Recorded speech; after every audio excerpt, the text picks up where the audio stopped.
Mesdames, Messieurs, bonjour, je suis Léonard Fandja, le journaliste patriote, le directeur de publication du journal lesvisagesdafrique.com.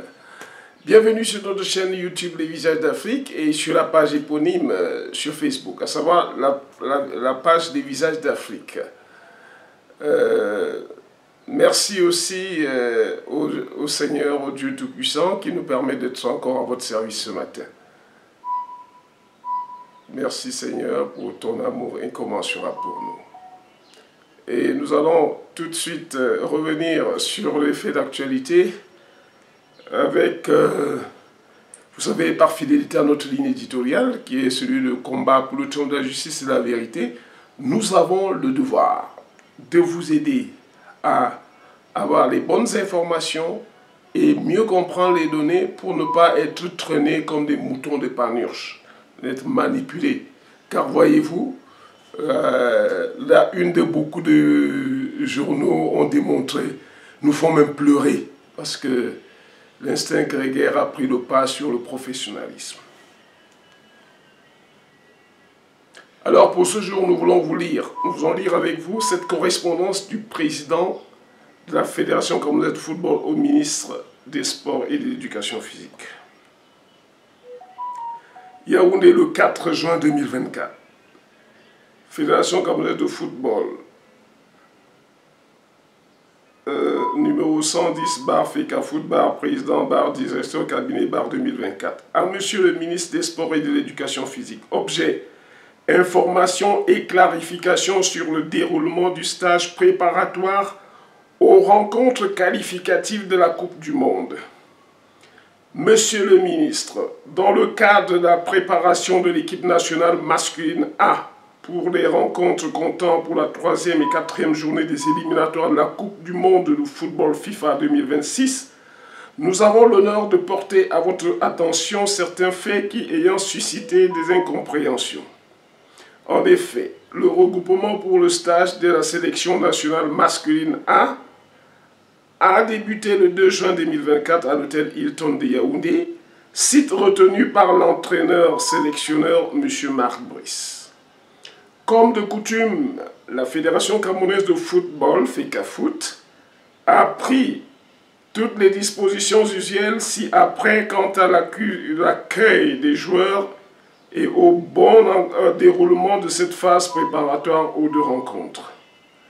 Émission des billets d'avion pour les joueurs sélectionnés, réservation des chambres d'hôtel, logistique de navettes aéroportuaires, inventaire du matériel nécessaire pour la phase de préparation des matchs, réunion préparatoire avec l'entraîneur sélectionneur, paiement des différents stades, Omnisport pour la rencontre du 8 juin, stade militaire de Ngouaekele pour les Lions Indomptables, stade annexe numéro 1 pour le Cap-Vert.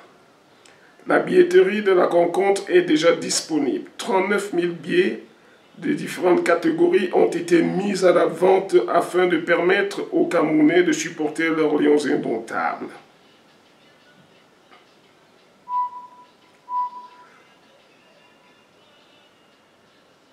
La suite... Toujours la suite des dispositions prises, échange de correspondance entre la FECAFOOT et les fédérations sœurs du Cap-Vert et de l'Angola. Les convocations adressées au club pour les différents joueurs sélectionnés. La saisine des différentes administrations venant en appui dans le cadre de la rencontre du Cap-Vert, entre parenthèses le CED, le secrétariat d'État à la Défense, la délégation générale de la Sécurité nationale, le gouverneur de la région du Centre, etc. En date du 2 juin à 11 h, M. Marc Brice, entraîneur sélectionneur de l'équipe nationale masculine a convoqué une réunion à laquelle il a convié le staff FECAFOOT et d'autres personnes, parmi lesquelles l'inspecteur général des services, M. Dick Saké, et le directeur du développement des sports de haut niveau, M. Sango. Au cours de cette assise, l'entraîneur sélectionneur a décidé unilatéralement de modifier. Au cours de cette assise, l'entraîneur sélectionneur a décidé unilatéralement de modifier l'encadrement administratif et technique des Lions Indomptables nommés par le comité exécutif en date du 8 mai 2024. C'est ainsi que le coordonnateur général des sélections nationales de football, M. Benoît Angwa, qui a préalablement travaillé pendant plusieurs jours avec l'hôtel Hilton pour un accueil sans écueil, a été mis à l'écart par M. Marc Brice, tandis que les instructions ont été données aux responsables de l'hôtel Hilton afin qu'aucune réservation initiée par l'Africafoot ne soit payée. Mieux, les plans d'hébergement prévus ont été repris par les personnes se réclamant de votre ministère. Monsieur le ministre, nos collaborateurs mobilisés pour la circonstance et présents à l'hôtel Hilton ont subi un ensemble d'intimidations et de menaces avec la collaboration des forces de maintien de l'ordre présentes massivement avec des instructions bien précises. Au moment, je reprends, Monsieur le ministre, nos collaborateurs mobilisés pour la circonstance et présents à l'hôtel Hilton ont subi un ensemble d'intimidations et de menaces avec la collaboration des forces de maintien de l'ordre présentes massivement avec des instructions bien précises. Au moment où les employés de la fédération sont chassés du Hilton Hotel, ils n'ont d'autre choix que d'emporter l'ensemble du matériel nécessaire à la bonne tenue du stage afin de le mettre en sécurité à l'Africafoot. En effet, celui-ci n'a pas pu être déployé du fait de l'animosité et des revirements de l'entraîneur. Néanmoins, la fédération reste disponible pour fournir les équipements et matériels nécessaires sous réserve qu'une demande formelle et écrite lui soit transmise. Je reprends. En effet, celle-ci n'a pas pu être déployée du fait de l'animosité et des revirements de l'entraîneur. Néanmoins, la fédération reste disponible pour fournir les équipements et matériels nécessaires sous réserve qu'une demande formelle écrite lui soit transmise. Monsieur le ministre, ces informations ne vous sont sûrement pas parvenues et notre obligation ce jour est de vous informer sur la nécessité de permettre à la fédération de jouer pleinement le rôle qui est le sien dans le cadre de l'organisation des rencontres internationales supervisées par la FIFA ou la CAF.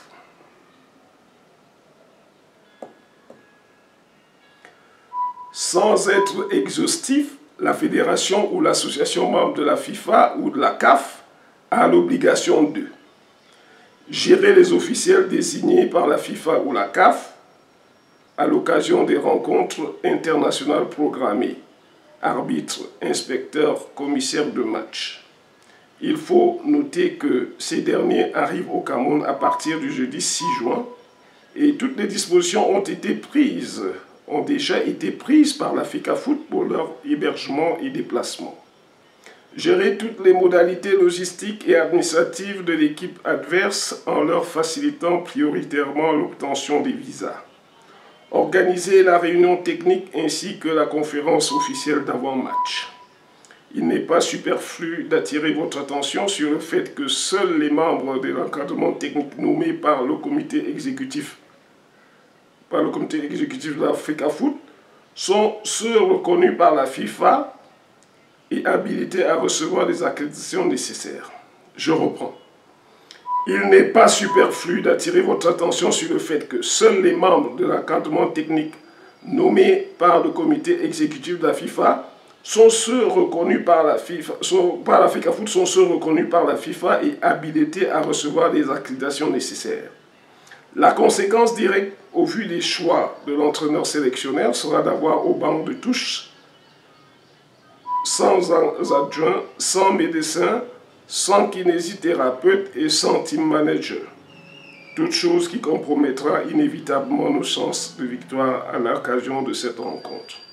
Monsieur le ministre, qu'il nous plaise de vous réitérer qu'un match officiel international opposant deux associations est organisé par la fédération de l'association hôte sous la supervision de la FIFA ou de la CAF. Nous avons donc tenu à apporter ces éclaircissements afin que votre information soit complète et vous permette de prendre la pleine mesure des enjeux. La fédération reste disponible en tout temps avant de toujours servir les intérêts de notre cher et beau pays, le Cameroun. Respectueusement, Etofi Samuel, le président. Voilà, chers amis, voilà la correspondance que la Fédération camerounaise a adressée au ministre des Sports et de l'Éducation physique en ce jour, 4 juin 2024, à quelques jours de l'arrivée, à quelques heures de l'arrivée des officiels du match. Et nous sommes surpris, comme on l'a dit, que l'entraîneur prenne de telles initiatives. Alors, c'est incompréhensible. L'entraîneur prend des initiatives avec... On sent que cet entraîneur n'a vraiment pas l'expérience. Parce que quand vous recrutez les gens, on tient compte de l'expérience professionnelle. Cet entraîneur n'a pas l'expérience d'une équipe nationale. C'est la raison pour laquelle il se permet de procéder à la modification alors qu'il sait que alors qu'il devrait savoir que c'est à la FECAFOOT de faire accréditer les entraîneurs et l'encadrement technique et administratif d'une équipe nationale. Là, Marc Brice vient faire étalage de son ignorance et de son incompétence pour s'asseoir sur le banc des lions indomptables. Il n'a pas encore le niveau, s'il vous plaît. N'en déplaise à tous ceux-là qui, animés par la haine, la jalousie, la méchanceté, s'opposent à Samuel Eto'o et veulent justifier l'injustifiable. Et Marc Brice vient d'étaler son incompétence en la matière. Diriger une équipe nationale. C'est d'ailleurs la première fois que ça lui arrive. Il ne connaît pas les contours d'une telle rencontre. Alors les forces de l'ordre ont été mises à contribution pour intimider et menacer les membres de la FECAFOOT. Alors, le président de la FECAFOOT par cette lettre, prend l'opinion nationale et internationale à témoin que ce que moi, je vous dis depuis plusieurs jours, que ce sont les autorités camerounaises qui sont en train de rechercher la suspension du Cameroun pour faire créer un comité de normalisation et faire partie Samuel Eto'o de la FECAFOOT, ça se vérifie. Samuel Eto'o vous donne les risques. Samuel Eto'o vous signale qu'il y a péril en la demeure. Monsieur le ministre, il y a péril en la demeure. Sachez-le. Sachez-le. Il ne faudra pas que demain on dise que je ne l'ai pas dit. Je l'ai dit, je l'écris. Je vous donne les contours, les contextes et tout. Et le ministre, s'il ne s'y accommode pas, cela purement et simplement le responsable de la suspension du Cameroun.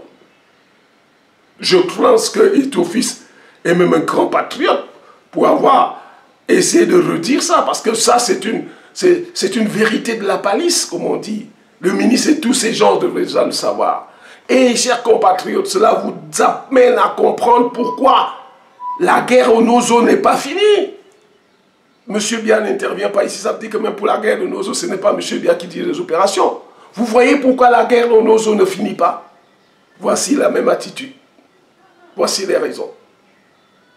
Ah oui, c'est ça, c'est pour ça que la guerre au Nozo ne signe pas. Même la compromission que Samuel Eto'o avait fait par cette nomination, il a fait remettre une Marc Brice et tout, les gens ont continué à... Mais mon Dieu! Et surtout, à ternir l'image du Cameroun. Voyez-vous. La décentralisation terre va venir au Cameroun parce que les mêmes gens disent que tant que c'est eux, c'est le pouvoir central qui décidera.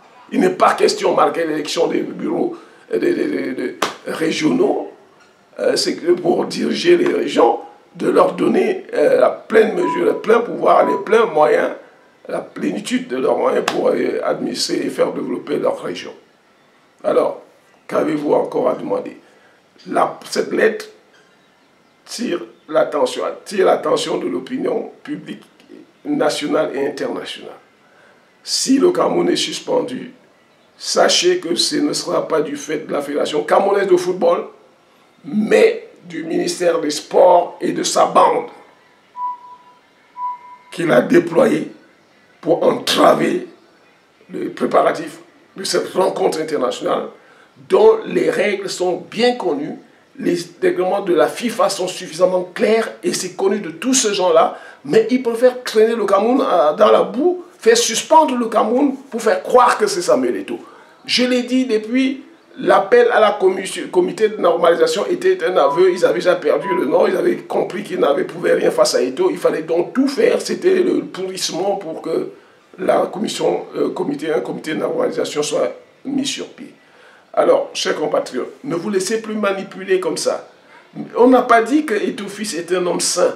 Eto'o a ses défauts. Mais du moment où on l'a élu, même s'il a des ambitions présidentielles, mais essayez d'être élégant dans vos agissements.